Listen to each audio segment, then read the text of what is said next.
Oi, pessoal, vamos lá. Continuando aqui no capítulo 14 já, o coração que zela pelo lar.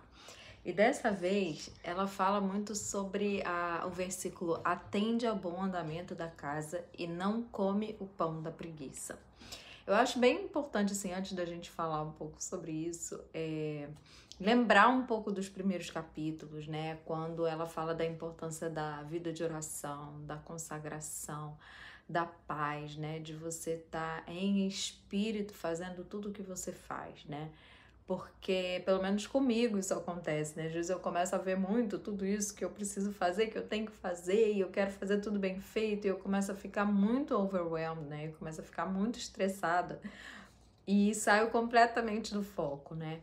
Então a ideia aqui é que essa mulher virtuosa que veio de um lugar de oração e que está cheia do Espírito Santo, ela consegue ter clareza sobre as prioridades dela e ela consegue, por conta dessa paixão, né, pelo Senhor e pelo desejo de agradar a Deus, colocar as coisas no lugar, né, priorizar.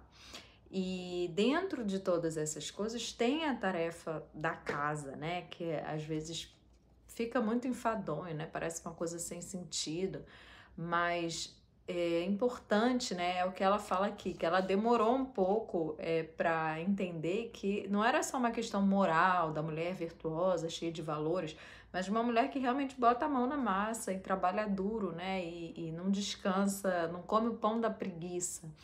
Enfim, e ela começa o capítulo falando da lembrança que ela tem de quando as filhas eram pequenas, que viviam de fralda pela casa e ela não sabia, assim, até achava normal e que elas ficavam sem instrução, sem disciplina, enquanto ela ficava lendo no sofá o dia todo, né? E assim que ela começou a frequentar um curso para jovens casados, eles deram um livro sobre como cuidar do lar, né? E aí que ela começou a entender que isso era uma missão, né? Entender que isso aos olhos de Deus era uma missão para ela. Um dos propósitos da vida dela era criar esse ambiente, né? Para a família, né? Um lugar, aquilo do capítulo anterior, né? Fazer da casa um lar, né? Enfim, mas como, né? Sim, mas como? Ela sempre vai para o lado prático aqui, né? Então ela fala: a primeira coisa, entenda que isso é plano de Deus para você, que fazer bem feito as coisas da sua casa é um plano de Deus, ele vai te capacitar, né? E vai te dar estratégia também. E enfim, se você for ler lá capítulo 31 de Provérbios, né? A gente vê, gente, que sensacional é aquela mulher de Provérbios, né? E eu sempre oro, Senhor, me dá graça, porque não é fácil aquele padrão ali. Mas é um exemplo, né? É uma mulher exemplar que a gente realmente deve procurar se espelhar, né? Bom, e ela fala aqui, ó, segunda coisa, comece a atender o bom andamento da casa. E essa palavra atende, né? Atende ao bom andamento da casa. Ela foi buscar no original e ela viu que isso é igual uma mãe que fica atrás dos seus filhotes, né? E vigiando, vendo se tá tudo bem. Sabe aquele estado de vigilância constante para ver se tá tudo bem, né? Ela já antevê o perigo, ela já se planeja, ela já vê as necessidades futuras, ela tá sempre atenta ao bom andamento da casa. Terceiro, elimine a preguiça, né? Observe os ladrões do tempo, né? Então, tem uma lista aqui que eu vou ler rapidinho, ver se você se identifica. Ela começou a observar realmente onde que ela podia pegar tempo, né? Porque quando via não dava tempo de nada. E eu acho que a gente, apesar de ter uma vida muito ocupada, existem algumas coisas que realmente roubam o nosso tempo, né? Bom, então aqui vai a lista.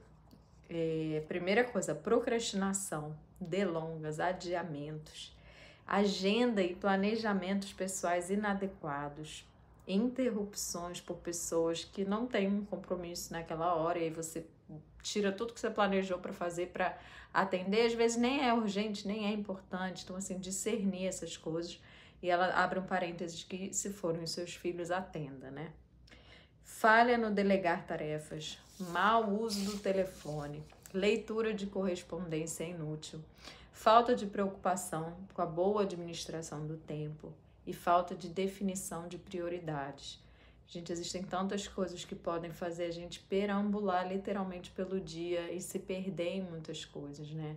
Mas a gente tem que aprender a remir o tempo e buscar em Deus essa sabedoria, né? Essa prioridade que está no coração dele. E aí ela fala, peça a Deus que transforme o seu coração nesse sentido e te ajude em todas as tarefas, né? Da menor à maior. E eu sei, assim, que tem muita gente que trabalha fora, eu também trabalho bastante, né? Mas existe um caminho, né, que agrada a Deus, né? Existe um balance, né? Um equilíbrio nisso tudo. E claro que o marido pode ajudar, é claro que os filhos devem ajudar, né? Nessa coisa de delegar a tarefa, tem a ver também com o que os filhos vão colaborar. Tudo isso faz parte até da educação, né? Mas a gente tem que crer, sabe? Que existe um plano perfeito de Deus e que manter a casa bem faz parte disso.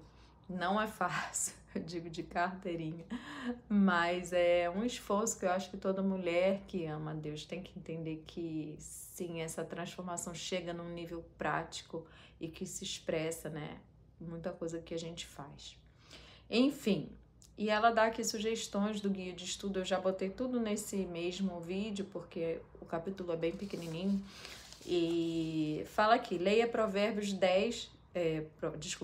31, do 10 a 31, né? E o que você ouve Deus falando com você através desse texto? Vou deixar esse dever aí para você ler. A mulher de Provérbios 31 é a mulher exemplar, gente, não deixa de ler esse texto. E o que você fará para assumir com mais responsabilidade nessa sua missão, né? Seja específico, pense sobre isso. Eu já pensei aqui em algumas coisas que eu posso fazer para melhorar nisso. E ela fala desse outro versículo aqui que está em Provérbios 14, 23, que chama muito a atenção dela e ela sempre pensa nisso quando dá uma certa preguiça. Em todo trabalho eu aproveito, mas ficar só em palavras leva à pobreza. Enfim, pense no seu dia, nos ladrões de tempo, que áreas você pode melhorar, né, nessa semana. Passe alguns momentos em oração e compartilhe com Deus o seu desejo, né, de melhorar nessa área, né, e peça que Deus te ajude nessa tarefa.